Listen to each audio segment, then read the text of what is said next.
नमस्कार। आज के इस विशेष विश्लेषण में हम एक ऐसी कहानी में गोता लगाने वाले हैं जो सच में रोंगटे खड़े कर देने वाली है।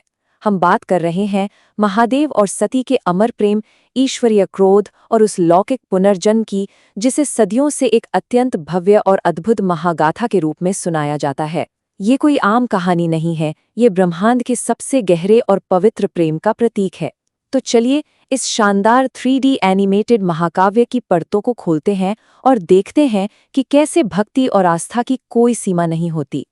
ओके, तो कहानी की शुरुआत से शुरू करते हैं। यहाँ असल में दो बिल्कुल अलग दुनियाओं का मिलन हो रहा है।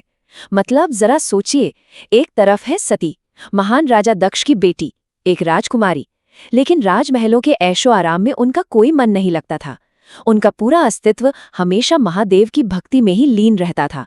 और दूसरी तरफ है महादेव, जो परम वैरागी और तपस्वी हैं, दुनियादारी से कोसों दूर। सती की यही अनन्य और अटूट भक्ति इस पूरी महागाथा की नींव बनती है। अब यहाँ जो बात सबसे ज्यादा ध्यान खींचती है ना, वो है ये तीखा विरोधाभास। ये सिर्फ सोच का फर्क नहीं है, ये एक पिता के विशाल अहंकार और एक बेटी के पवित्र समर्पण के बीच की सीधी टक्कर है। राजा दक्ष के नजरिए से देखें तो उन्हें शिवजी बिल्कुल भी पसंद नहीं थे। उन्हें लगता था कि महादेव तो बस एक साधारण से तपस्वी हैं जो शमशान में रहते हैं और शरीर पर भस्म लगाते हैं। लेकिन सती के लिए तो महादेव ही सब कुछ थे। उनके सर्वोच्च ईश्वर, उनके दिल और आत्मा के स्वामी। उन्होंने तो मन ही मन शिवजी को अपना पति मान लिया था। और यही वैचारिक टकराव आगे चलकर एक बहुत भयंकर रूप लेने वाला था। जरा इस पूरे सफर को देखिए, कैसे चीजें आगे बढ़ती हैं। बचपन की उस अटूट भक्ति से शुरुआत होती है। सती ने शिव को पाने के लिए एक बहुत ही कठोर तपस्या का रास्ता चुना। ये कोई 1-2 दिन की बात नहीं थी, बल्कि कई सालों तक चलने वाली एक कठिन परीक्षा थी।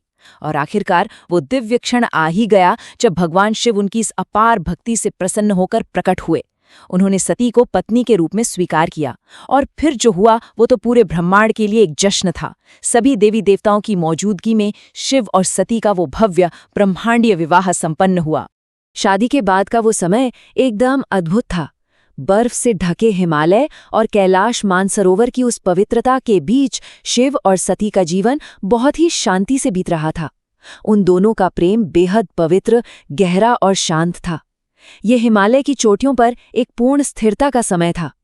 मतलब ये शांति इतनी गहरी थी कि उस वक्त कोई अंदाजा भी नहीं लगा सकता था कि जल्द ही एक ऐसा विनाशकारी तूफान आने वाला है जो सब कुछ तहस नहस कर देगा। लेकिन सच कहूं तो ये शांति बस एक तूफान से पहले की खामोशी थी। यहाँ से कहानी एक बहुत ही गंभीर और तेज मोड़ लेती है। राजा दक्ष ने एक विशाल यज्ञ का आयोजन किया, लेकिन ये सिर्फ एक धार्मिक अनुष्ठान नहीं था। ये उनके अहंकार का, उनके घमंड का एक बहुत बड़ा प्रदर्शन था। और इसी अहंकार में अंधे होकर दक्ष ने एक ऐसा फैसला लिया जो आगे चलकर महाविनाश का कारण बना। उन्होंने जानबूझकर महादेव और अपनी ही बेटी सती को इस यज्ञ में नहीं बुलाया। ये कोई भूलचूक नहीं थी, ये शिव जी का तिरस्कार करने की एक सोची समझी साजिश थी। अब आप ही सोचिए, स्थिति कितनी तनावपूर्ण हो गई होगी। पिता के घर में इतना बड़ा उत्सव हो तो एक बेटी खुद को कैसे रोक सकती है। सती बिना बुलाए ही अपने पिता के घर पहुंच गई। उन्हें शायद लगा था कि पिता का प्यार सब ठीक कर देगा, लेकिन वहां पहुंचते ही उनका सामना एक बहुत भयानक वास्तविकता से हुआ। राजा दक्ष ने सबके सामने, सारे मेहमानों के बीच शिवजी का बेहद कठोर और क्रूर अपमान करना शुरू कर दिया। एक समर्पित पत्नी के लिए अपने श्रद्धेय पति का ऐसा सरेआम अपमान देखना पूरी तरह से असहनीय था। और फिर वो पल आया जिसने मानो समय को ही रोक दिया। सती के मुंह से निकला, जिस शरीर को आपने जन्म दिया है मैं उसका त्याग करती हूँ। ये सिर्फ एक वाक्य नहीं है दोस्तों, ये सती के चरम दुख और उनके अटूट समर्पण की सबसे भारी अभिव्यक्ति है। सती के लिए महादेव ही उनके प्राण थे। उनके अपने ही पिता द्वारा उनके पति का इतना घोर अनादर, ये इतना पीड़ादायक था कि सती के लिए उस शरीर में जिंदा रहना ही असंभव हो गया जो दक्ष के अंश से बना था। ये दृश्य सच में बहुत ही हृदय विदारक है। अपनी बात कहने के तुरंत बाद सती ने अपनी योग अग्नि को जागृत किया।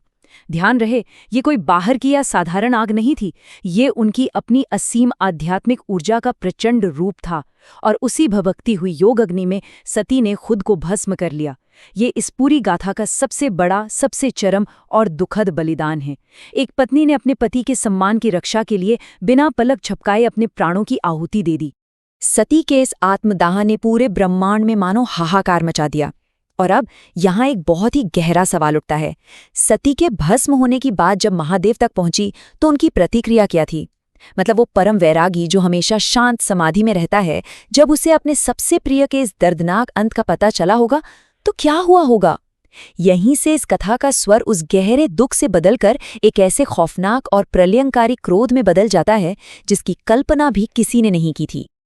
महादेव का वो अपार और विनाशकारी शोक सच में सारी सीमाओं को पार कर गया। अपने भयंकर क्रोध में उन्होंने अपनी जटा से अत्यंत विनाशकारी वीरभद्र को पैदा किया। वीरभद्र ने पलक झपकते ही दक्ष के उस अहंकार से भरे यज्ञ को पूरी तरह से तहस नहस कर दिया।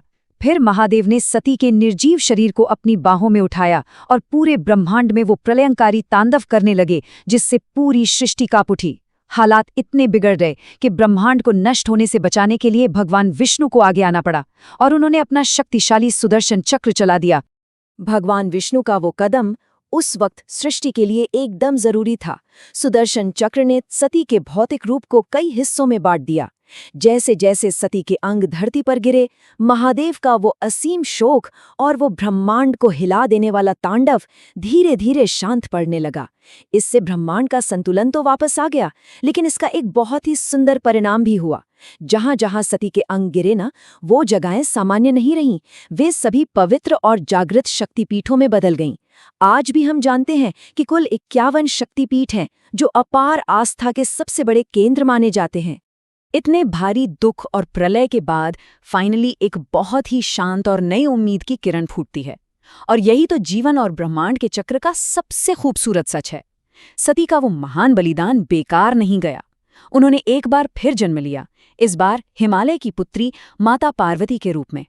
ये पुनर्जन्म सिर्फ एक नए जीवन की शुरुआत नहीं था, बल्कि ये उस अमर प्रेम को वापस पाना था जिसे साक्षात मौत भी नहीं मिटा सकी। माता पार्वती के रूप में उन्होंने फिर से महादेव को प्राप्त किया और इस तरह वो लौकिक और शाश्वत मिलन हमेशा के लिए पूरा हुआ।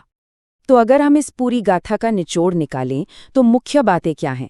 इस कहानी से हमें जो सबसे गहरा सबक मिलता है वो ये है कि सच्चा प्रेम सिर्फ एक एहसास नहीं है, ये बहुत बड़े त्याग और अटूट विश्वास की मांग करता है। दूसरी बात, राजा दक्ष का उदाहरण हमें साफ तौर पर सिखाता है कि आपका अहंकार और घमंड हमेशा हर हाल में विनाश का ही कारण बनेंगे। और सबसे जरूरी बात, ये साबित होता है कि शिव और सती का वो बंधन वास्तव में अमर है, जो मौत और जन्म के इस पूरे चक्र से भी कहीं ऊपर है। इस चर्चा को खत्म करने से पहले मैं आपके सामने एक बहुत ही गहरा और विचारणीय सवाल छोड़ना चाहता हूं।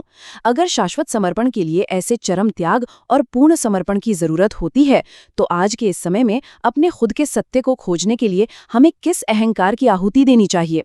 इस महागाथा की गूंज आज भी उतनी ही प्रासंगिक है। इस पर शांत मन से विचार कीजिएगा कि हमारे भीतर ऐसा कौन सा दक्ष छिपा है जिसे नष्ट किए बिना हम अपने भीतर के सत्य को नहीं पा सकते। इसी गहन विचार के साथ हम आज के इस विश्लेषण को यहीं विराम देते हैं। धन्यवाद।